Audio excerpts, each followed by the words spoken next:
pour ñu autoriser ko jamono ji lu jafe la bu amee événement la l'état de la démocratie sénégalaise boo koy adossé au droit lan nga ñuy wax. bon comme ni ma ko waxee tantôt ci samay propos liminaires même bu fekkente ne doyen René mi ngi essayé di ma ruube quoi. moom dara la sa xel. dans mes analyses du ma bëgg di am benn partialité. je veux toujours garder une distance vis-à-vis des partis politiques. puisque juriste parti politique moom c'est une expression inappropriée. parce que quand on est juriste, un avocat il peut défendre son client. il défend le droit de son client. mais quand par exemple c'est bien évidemment un juriste da nga war a nekk au juste milieu. def une interprétation logique bañ a am benn parti pris. def de telle sorte que sa analyse bañ a am benn coloration politique. et moi je me suis toujours efforcé d'aller dans ce sens-là. Maintenant par rapport à la question de par rapport à la question de Diallo. donc je crois que wax naa ko sànq xam nga état de droit ak démocratie. les gens ils parlent toujours de l'état de droit mais état de droit dafa am li nga xam ne tey jii moom moo koy firndeel. moo koy jëmmal. donc quand on parle de l'état de droit rappelé naa ko tout à l'heure à travers son acception la soumission de l'état au droit mais dafa am ñaar yoo xamante ne tey jii ni moom moo koy gën a jëmmal. les piliers fondamentaux. donc la séparation des pouvoirs. et bien évidemment bu séparation des pouvoirs am état de droit am rek démocratie am na. soo boo xoolee dans Montesquieu dans son esprit des lois da lay wax ne pour qu'on ne puisse pas abuser du pouvoir il faut que par la disposition des choses que le pouvoir arrête le pouvoir. mais le problème fondamental du Sénégal actuellement mooy les gens ont comme l'impression que le Sénégal n'a qu'un seul pouvoir. parce que bu fekkente ne par exemple da ngay constater ne parlement bi peut-être élection législative yi passé xaw na sax un peu équilibrer les choses.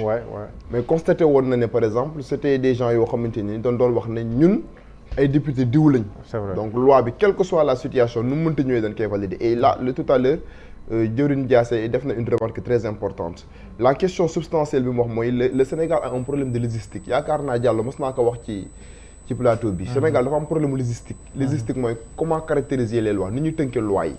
parce que ñi nga xam ne tey jii ñoom ñooy les législateurs mooy les députés la plupart d'entre eux c'est des gens yoo xamante ne nii mënuñu sax def phrase bu jub te ñooñu noonu la ñu wax ne ñoom ñoo war a voter les lois donc là c'est un problème déjà fondamental du Sénégal. et au-delà du fait que tey jii nii moo wax tout à l'heure que Sénégal dafa mel ni benn pouvoir là muy exécutif mooy doo sentir par exemple la présence des autres pouvoirs.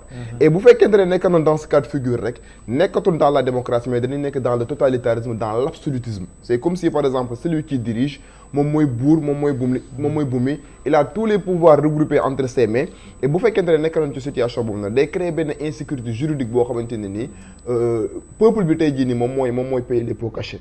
donc boo xoolee par exemple objectivement la situation du Sénégal nga transposer que par exemple est-ce que Sénégal am na réellement état de droit wala est-ce que li ñuy dund démocratie la da ngay analyser les fondamentaux de la démocratie est-ce qu'il y a la séparation des pouvoirs moi je dis non il n'y a pas de séparation des pouvoirs au Sénégal parce que le pouvoir exécutif a tendance à phagocyter tous les autres pouvoirs et bu fekkente ne nekk nañ ci situation boo xam ne le pouvoir exécutif day phagocyter tous les autres pouvoirs loolu nekkul leen na loo xam ne mën na jëmal la démocratie. état de droit est-ce que am na on ne peut pas dire qu'au Sénégal il y a un état de droit parce que état bi nga xam ne tey jii nii moom mooy le garant des libertés le garant de la légalité bu fekkente ne état boobu noonu tey jii moom mooy organiser la répression ku wax ñu jàpp tëj di def ay affaires yoo xamante ne tey ñu dem ba population bi nekk dans une insécurité juridique sans précédent donc yaakaar naa ne bu légalité amul rek liberté amul rek on ne peut pas fondamentalement parler d'un état de droit. est-ce que l'État du Sénégal est obligé par exemple décision bu mën a génnee Cour de justice de la CEDEAO mu appliqué ko. en tout cas xam nga État du Sénégal dafa ratifier traité par rapport à la création de la Cour de justice de la CEDEAO boo xoolee article 98 de la Constitution du Sénégal bi nga xamante ni dans la pyramide de l'égalité moom mooy la norme fondamentale moo sut lépp parce que dafa am en droit lu ñu tuddee la pyramide kelsenienne benn juriste autrichien moom moo bëgg que droit nekk sous forme pyramidale. en haut am la constitution les lois les règlements la hiérarchie des normes juridiques avec la pyramide de Hans Kelsen.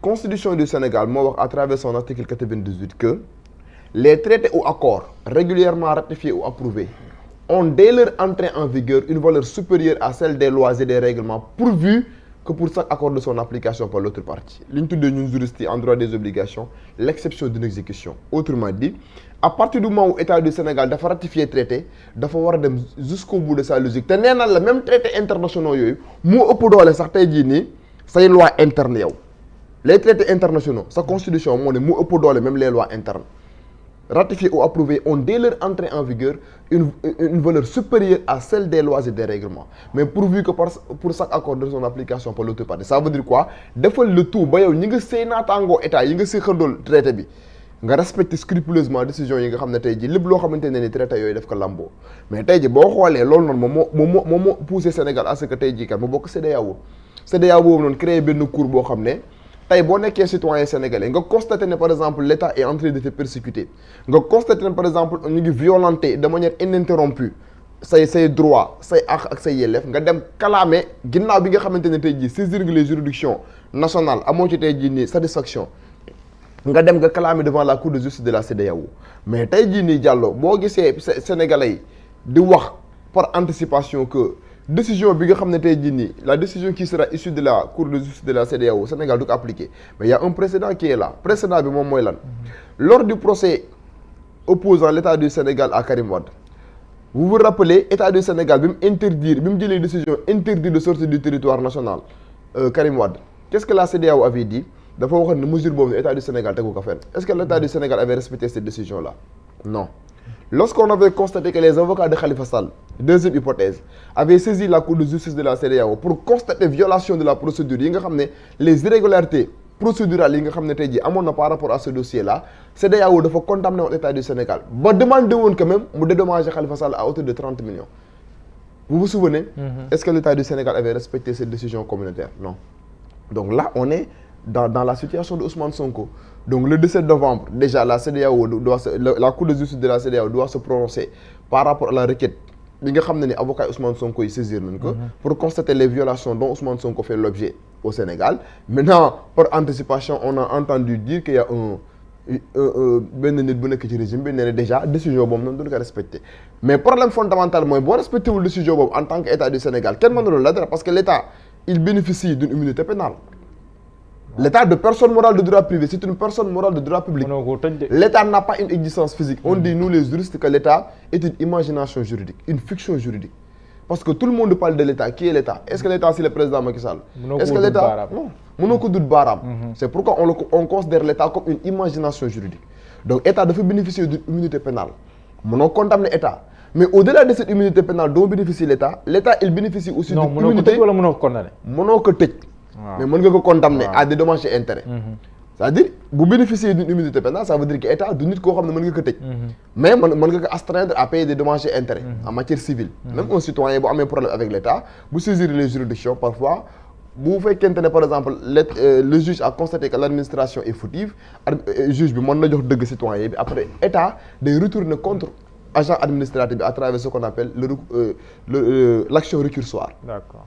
Mais boo xoolee au-delà du fait que l'État bénéficie d'une immunité pénale, l'État bénéficie aussi d'une immunité d'exécution. Xam nga la mooy immunité d'exécution.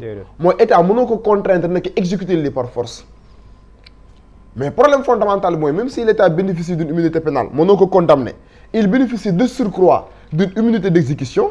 Mais problème fondamental mooy même bu fekkente ne cour de justice de la CEDEAO rendre na une décision en faveur de Ousmane Sonko pour qu'il soit rétabli dans ses droits État du Sénégal ne doit ko respecter bu boobaa.